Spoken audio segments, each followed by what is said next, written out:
subscribe to my channel.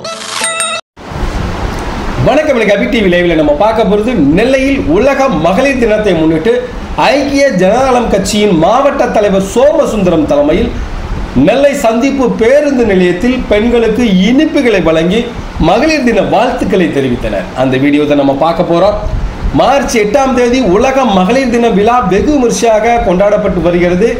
ஐக்கிய ஜனதாதளம் கட்சியின் அகில இந்திய தலைவரும் பீகார் மாநில முதலமைச்சருமான நிதிஷ்குமார் அவர்களின் ஆணைக்கிணங்க தமிழகத்தின் மாநில தலைவர் மணிநந்தன் அவர்களின் ஆலோசனையின் பேரில் நெல்லை மாவட்ட தலைவர் சோமசுந்தரம் அவர்களின் தலைமையில் மகளிர் தின விழா வெகு விமர்சையாக கொண்டாடப்பட்டது.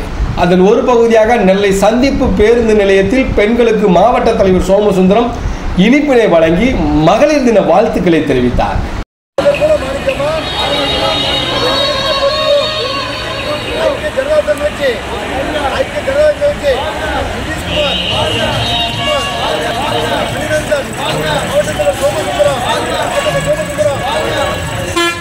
இந்த நிகழ்ச்சியில் மாவட்ட பொருளாளர் தேவநாயகம், மாவட்ட செய்தி தொடர்பாளர் கண்ணபுரான், மாவட்ட தொண்டரணி தலைவர் மாயாண்டி, மாவட்ட செயலாளர் பேராட்சி, மாவட்ட ஓபிசி பிரிவு தலைவர் மாரியப்பன், ஓபிசி பிரிவு துணைத் தலைவர் நம்பி, தச்சநல்லூர் மண்டல தலைவர் ஆறுமுக நயினார், மண்டல செயலாளர் வேல்முருகன், பாளையங்கோட்டை மண்டல தலைவர் ஜெய்கணேஷ், டவுன் மகாதேவன், பாளை குமரேசன், தச்சை பிரகாஷ் உட்பட பலரும் இந்த நிகழ்ச்சியில் கலந்து கொண்டனர்.